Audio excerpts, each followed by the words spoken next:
Hello दोस्तों, मैं अनीस आपका हार्दिक स्वागत और अभिनंदन करता हूं अपने YouTube चैनल इम्प्रेसिव एकेडमी पर। एक बार फिर से आपने जो पहले वीडियो में जो हमें प्यार दिया उसके लिए बहुत बहुत धन्यवाद। अब उसके आगे के हम अनुच्छेद देखते हैं।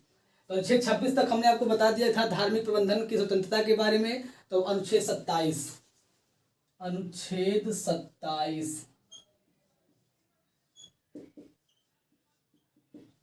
अनुच्छेद 27 कहता है कि राज्य किसी भी व्यक्ति को कर देने के लिए बाध्य नहीं कर सकता जिसकी आय किसी धार्मिक या फिर धार्मिक संप्रदाय की उन्नति या पालन पोषण के लिए हो। राज्य राज्य किसी भी व्यक्ति को राज्य किसी भी व्यक्ति को राज्य किसी भी व्यक्ति को कर देने के लिए कर देने के लिए कर देने के लिए कर देने के लिए बाध्य नहीं कर सकता बाध्य नहीं कर सकता। राज्य किसी भी व्यक्ति को कर देने के लिए बाध्य नहीं कर सकता जिसकी आय जिसकी आय जिसकी आय धार्मिक संप्रदाय जिसकी आय धार्मिक संप्रदाय की उन्नति और पालन पोषण के लिए हो उन्नति और पालन पोषण के लिए हो उन्नति और पालन पोषण के लिए हो। अनुच्छेद 27 में कहा गया है। अब देखते हैं अनुच्छेद 28 में क्या है। अनुच्छेद 28 में कहता है कि कुछ शिक्षा संस्थाओं में धार्मिक शिक्षा और धार्मिक उपासना की स्वतंत्रता। तो कुछ शिक्षा संस्थाओं में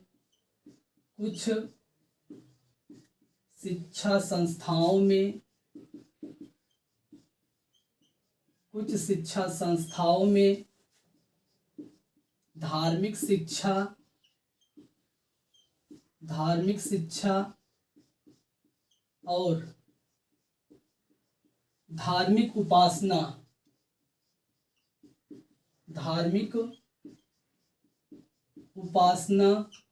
की स्वतंत्रता। ये हो गया 28 में। अनुच्छेद 29 में क्या है।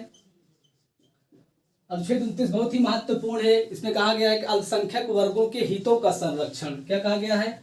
अल्पसंख्यक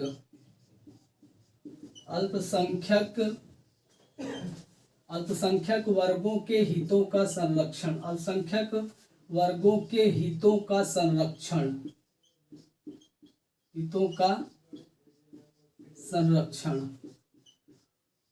अनुच्छेद 29 में कहा गया है कि अल्पसंख्यक वर्गों के हितों का संरक्षण। अब अनुच्छेद 30 में कहा गया है कि शिक्षा संस्था की स्थापना करना और प्रशासन करने का अल्पसंख्यक वर्गों का अधिकार। तो शिक्षा संस्थाओं की स्थापना शिक्षा संस्थाओं की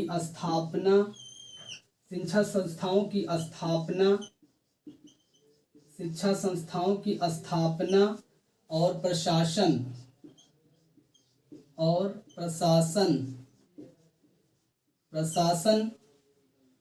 अल्पसंख्यक वर्गों का अधिकार। अल्पसंख्यक वर्गों का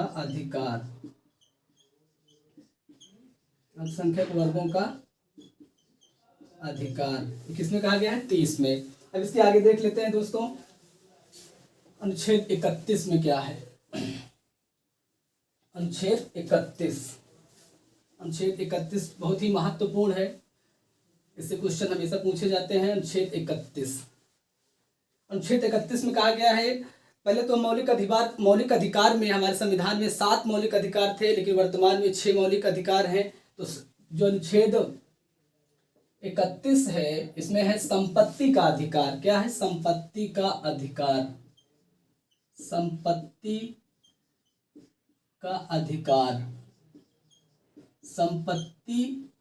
अधिकार। लेकिन 44वां संविधान संशोधन 1978 के द्वारा इसे कानूनी रूप दे दिया गया। कब दिया गया। 44वां संविधान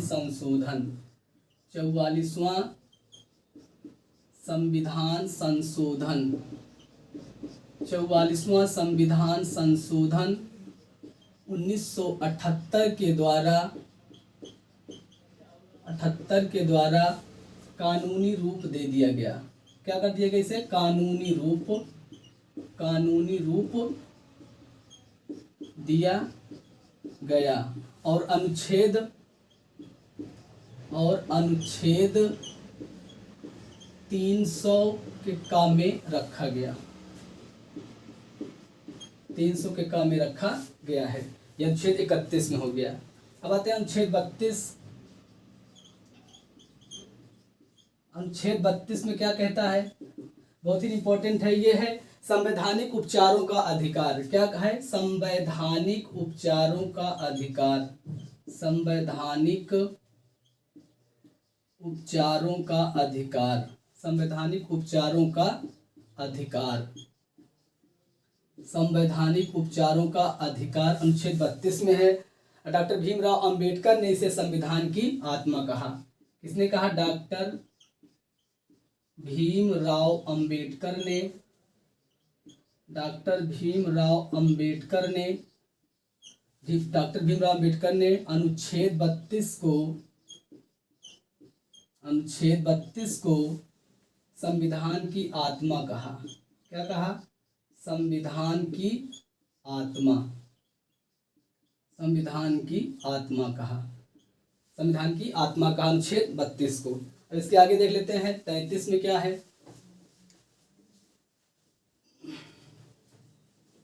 अनुच्छेद 33। अनुच्छेद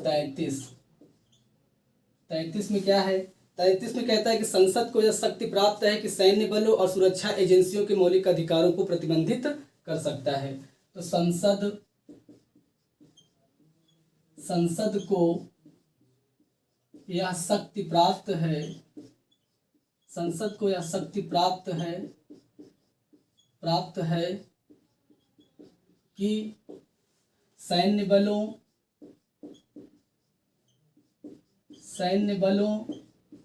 और सुरक्षा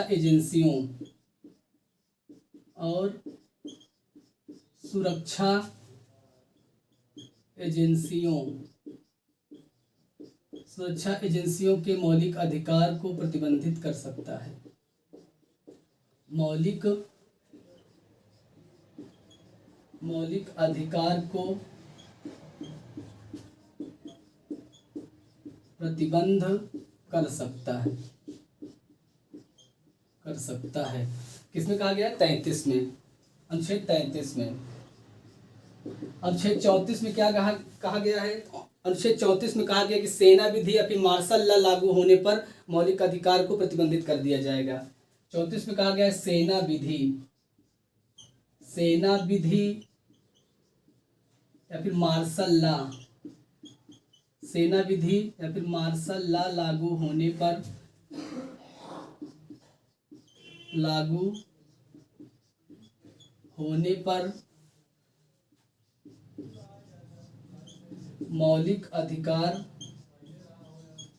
मौलिक अधिकार को प्रतिबंधित कर दिया जाएगा। मौलिक अधिकार को प्रतिबंधित कर दिया जाएगा। ये हो गया 34 में। अब आता है 35। अनुच्छेद 35 का ए। अनुच्छेद 35 के ए में कहा गया है कि जम्मू कश्मीर विधानसभा को यह अधिकार दिया गया है कि अस्थायी नागरिकता को परिभाषित करे। तो जम्मू कश्मीर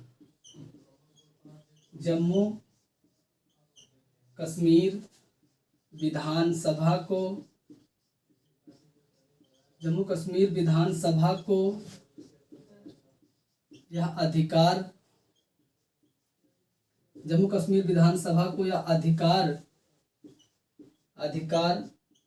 देता है कि अस्थायी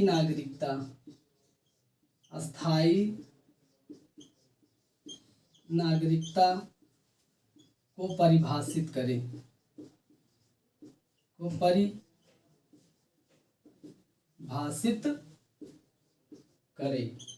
किसमें है? 35 में। ये तो हमारा जो मौलिक अधिकार है 12 से 35 तक हमने सारे अनुच्छेद आपको बता दिए। अब आते हैं भाग 4। भाग 4 में देखते हैं क्या है। भाग 4 में है नीति निर्देशक तत्व। भाग 4 में क्या है, नीति निर्देशक तत्व, डीपीएसपी। कहाँ से लिया गया है, तो आयरलैंड के संविधान से लिया गया है। भाग 4, भाग 4 में क्या है, नीति निर्देशक तत्व, नीति निर्देशक, नीति निर्देशक तत्व, अनुच्छेद 36 से 51 तक, अनुच्छेद 36 से 51 तक। नीति निर्देशक की अवधारणा किस देश से ली गई है, तो आयरलैंड से ली गई है। कहाँ से, आयरलैंड। तो आयरलैंड से नीति निर्देशक तत्व लिया गया है। अब इससे संबंधित जितने भी महत्वपूर्ण अनुच्छेद हैं उनके बारे में हम देख लेते हैं। तो देखिए 36 में क्या कहा गया है, 36 में कहा गया है राज्य की परिभाषा का वर्णन, राज्य की परिभाषा का वर्णन। तो राज्य की परिभाषा का वर्णन किसमें है, 36 में है। 37 में क्या कहा गया है, अनुच्छेद 37 में कहा गया है कि नीति निर्देशक तत्वों के हनन होने पर न्यायालय में शरण संभव नहीं है। 37 में क्या है, नीति निर्देशक तत्व, नीति निर्देशक तत्वों के हनन होने पर, नीति निर्देशक तत्वों के हनन होने पर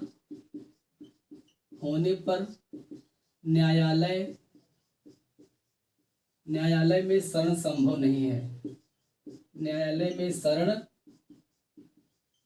संभव नहीं है। किसमें कहा गया है, 37 में। अब देखते हैं 38 में क्या है। 38 में कहता है कि राज्य का यह कर्तव्य है कि लोक कल्याणकारी राज्य की व्यवस्था करे। तो लोक कल्याणकारी राज्य, लोक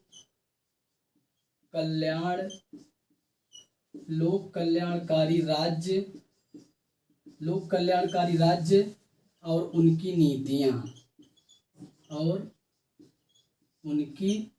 नीतियां, ये कहा गया है 38 में। अनुच्छेद 39 में क्या कहा गया है, 39 के का में कहा गया है कि समान न्याय और निःशुल्क विधिक सहायता। क्या कहा गया है, समान न्याय और निःशुल्क विधिक सहायता, निःशुल्क विधिक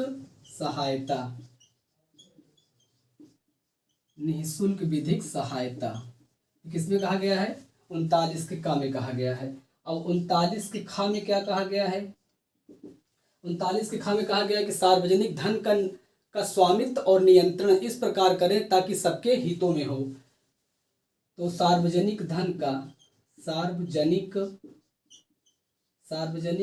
का स्वामित्व और नियंत्रण, सार्वजनिक धन का स्वामित्व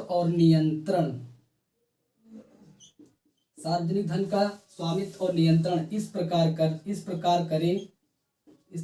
करे कि सार्वजनिक हित में हो सके, सार्वजनिक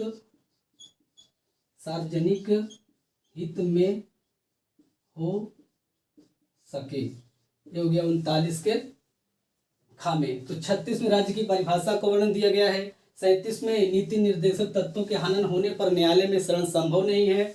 38 में लोक कल्याणकारी राज्य और उनकी नीतियों के बारे में बताया गया है। 39 का कहता है समान न्याय और निःशुल्क विधिक सहायता।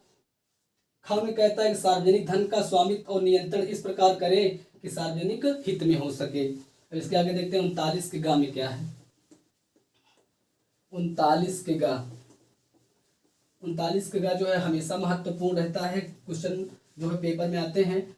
39 का गा में कहा गया है कि धन का समान वितरण, धन का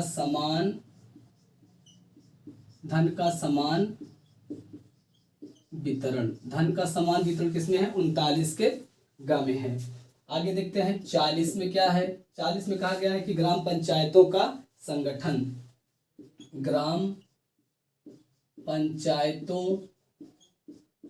पंचायतों का संगठन किसमें है, 40 में है। तो ये हो गया दोस्तों 40 तक। अब इसके आगे जो हम कल अगले वीडियो में बताएंगे तब तक के लिए दोस्तों, अगर वीडियो अच्छा लगा हो तो चैनल को जरूर सब्सक्राइब करें, लाइक ज़रूर करें, और मिलते हैं अगले वीडियो में। दोस्तों एक बात और कहेंगे कि नाम, नमक और निशान यही है इंडियन आर्मी की पहचान। जय हिंद, जय भारत।